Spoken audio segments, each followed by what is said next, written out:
Buenos días, yo soy David Unsworth, editor inglés del Pan Am Post. Hoy hablaremos con el senador Iván Duque, del Partido Centro Democrático. El senador Duque recibió su título de abogado de la Universidad Sergio Arboleda y posee una maestría en Derecho Económico Internacional de American University, así como una maestría en Gerencia Pública de Georgetown University. Entre 2001 y 2010 fue consejero principal de Colombia en el Banco Interamericano de Desarrollo y ha sido senador desde 2014. Senador Duque, gracias por estar con nosotros hoy. Para mí es un gran placer estar con ustedes en el Pan Am Post.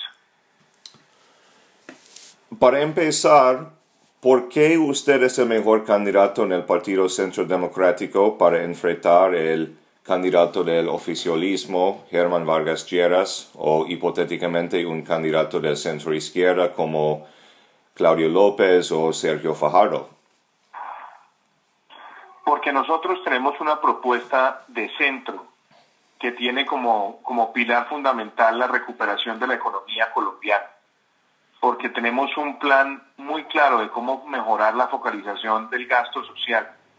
Porque tenemos una agenda también muy definida en materia de lucha contra la corrupción y porque tenemos absolutamente claro que la agenda de seguridad en Colombia no puede retroceder y tenemos una línea muy definida de cómo mantener la seguridad en el país. Con estos 4 pilares nosotros estamos presentándole al país propuestas concretas, financiables y ejecutables, porque hoy Colombia en estos 4 frentes está viviendo una situación bastante crítica. Durante su tiempo en el Banco Interamericano de Desarrollo, participó en la misión de reducción de pobreza para Colombia.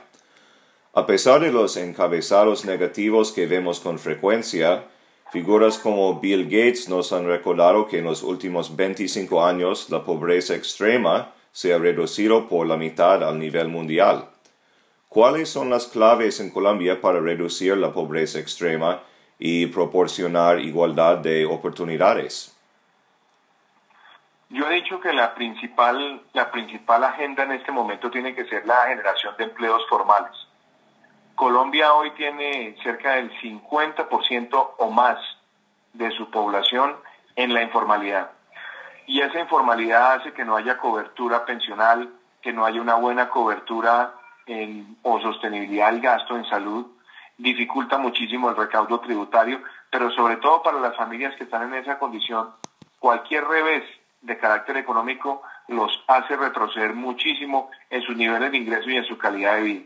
Por eso mi principal agenda social en Colombia está vinculada con la formalización laboral.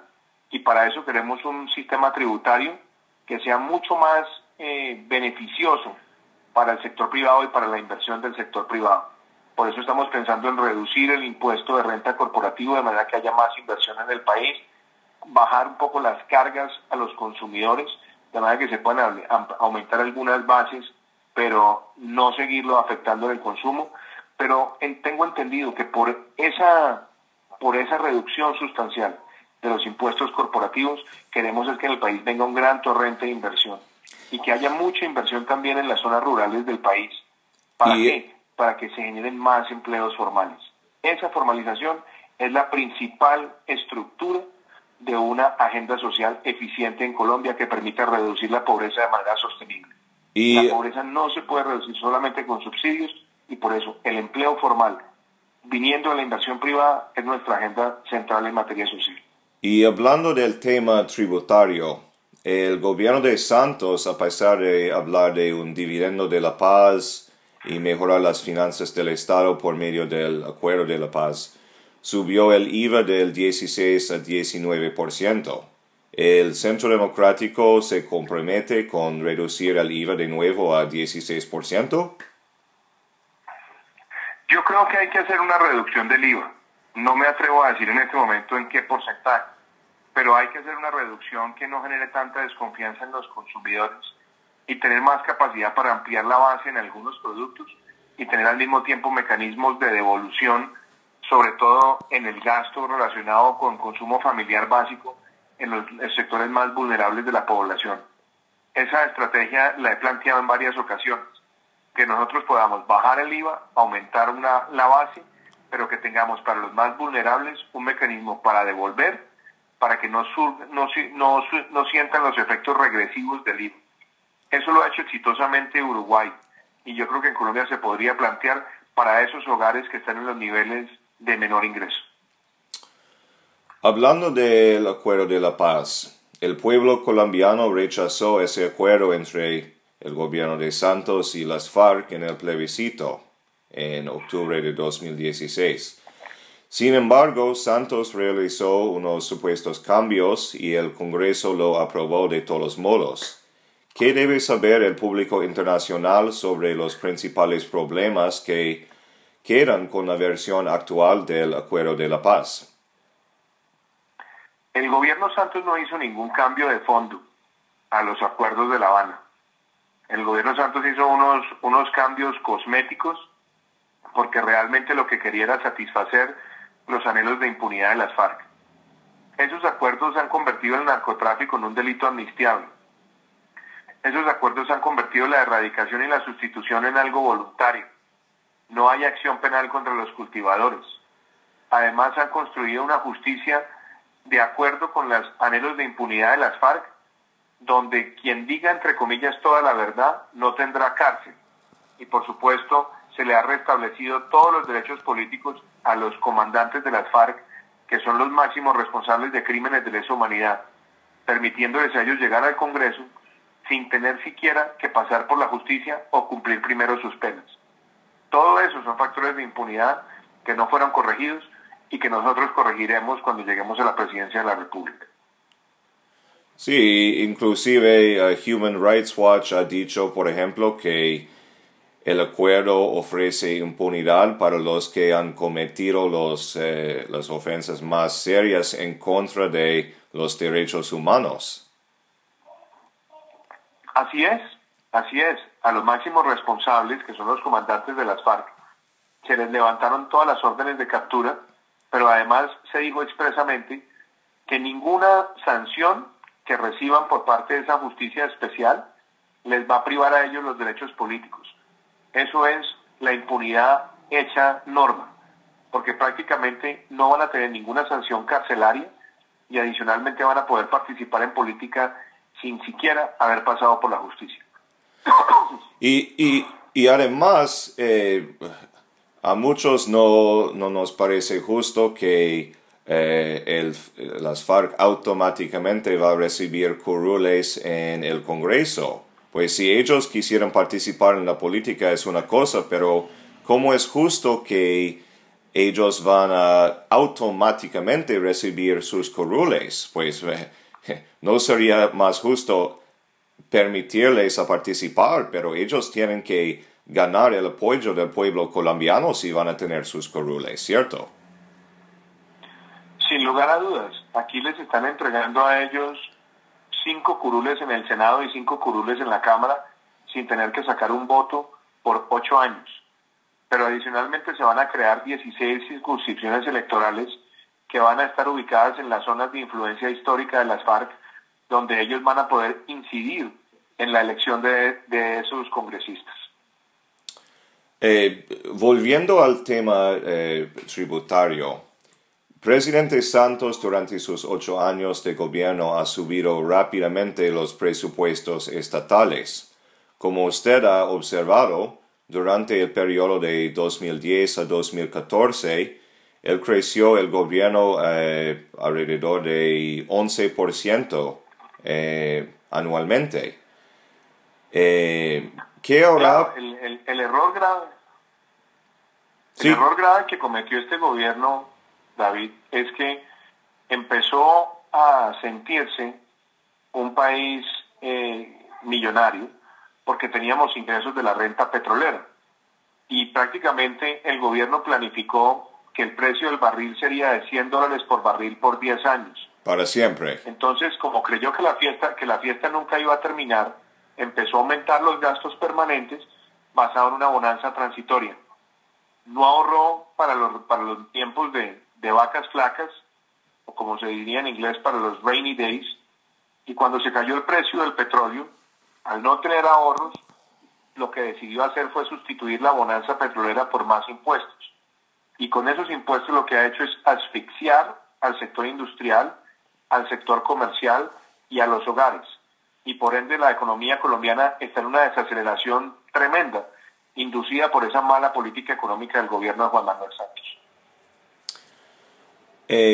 Hablando un poco ahora de la situación en Venezuela, Álvaro Uribe y sus colegas en Centro Democrático hablan frecuentemente de los riesgos de castrochavismo. Obviamente la influencia de Cuba es evidente en Venezuela, donde los asesores económicos y militares cubanos dominan en el régimen de Maduro. ¿Qué usted puede hacer como presidente de Colombia para promover la democracia y el Estado de Derecho en regímenes dictatoriales como Cuba y Venezuela y volver el poder político al pueblo cubano y venezolano?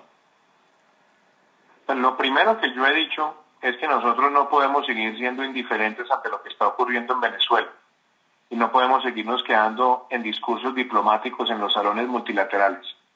Yo como senador estoy iniciando una campaña para presentar una denuncia contra Nicolás Maduro ante la Corte Penal Internacional. Ya tenemos 75 firmas de senadores colombianos. Esta semana, con el apoyo del senador o el diputado Felipe Cast en Chile, haremos lo propio en ese país y seguiremos recogiendo firmas por toda América Latina para denunciar a un sátrapa que estaba oprimiendo a su pueblo. En segunda medida, Colombia debería considerar si sigue o no en UNASUR. Yo he dicho que Colombia se debe retirar de UNASUR, porque nosotros no podemos estar en un organismo que termina siendo indiferente, por no decir cómplice, de la dictadura de Venezuela. Y tenemos que ir ante el Consejo de Seguridad de Naciones Unidas y buscar el mayor respaldo multinacional para que se cese esa persecución dictatorial al pueblo venezolano y se puedan celebrar elecciones libres donde sean los venezolanos en las urnas quienes determinen la continuidad o no de ese régimen. Pero nosotros no podemos seguir viendo tampoco una democracia que está cooptada, donde el poder electoral está al servicio de un dictador y donde por la vía de la manipulación de las elecciones se quiere perpetuar un régimen que todos los días aniquila más libertades en el vecino país. Recientemente en el estado de Chocó y para nuestra audiencia internacional, Chocó es básicamente la mayoría de nuestra costa pacífica, desde la frontera con Panamá en el norte, llegando hacia Buenaventura en el sur del país. Recientemente en nuestro departamento de Chocó, en Colombia, hemos visto un paro cívico, donde el pueblo chocoano se quejaba de la falta de presencia estatal en general y de la falta de completar unas carreteras que específicamente iban a conectar su capital Quibdó con Pereira y con Medellín. ¿Qué hará usted como presidente para asegurar que los proyectos de infraestructura se completen a tiempo dentro del presupuesto con eficiencia y transparencia? Lo primero es introducir una cultura de gestión profesional de proyectos con una mejor capacidad de monitoreo y asignación de recursos. Eso implica también que nosotros tengamos mejores herramientas para monitorear que no se presente corrupción en la contratación de obra pública ni en el abastecimiento de materiales, y que nosotros vayamos creando incentivos de remuneración por cumplimiento en los tiempos de proyecto. Eso implica que tengamos que ser muy eficientes en las temporadas de verano, cuando no tengamos lluvias intensas, que es lo que más afecta a la construcción. Y por supuesto que vayamos conectando esas obras con una mayor apertura de oportunidades comerciales en esos departamentos. Pero la gestión profesional de proyectos, los sistemas de evaluación y monitoreo, mayor transparencia en la contratación pública y sanciones ejemplares a los contratistas que incumplen o que caigan en prácticas corruptas. Y hablando de ese tema, Colombia ha estado invirtiendo muchísimo en el proyecto de 4G. una inversión de unos 30.000 millones de dólares, si no estoy mal. ¿Usted puede contarnos un poco sobre ese proceso y cómo va a mejorar la economía en el país? Yo he planteado en mi programa de gobierno que la primera estrategia se llama concluir, es decir, llevar a que esas obras terminen bien. ¿Cuál es la dificultad que tienen esas carreteras hoy? Que esas carreteras fueron proyectadas con un modelo financiero que contemplaba un crecimiento del 4.5 y no del 1.5. Fueron planificadas con un tipo de cambio de 2.300 pesos por dólar y ahora estamos en 2.900. Fueron planificadas con una inflación del 3 y estamos con una inflación del 4.5.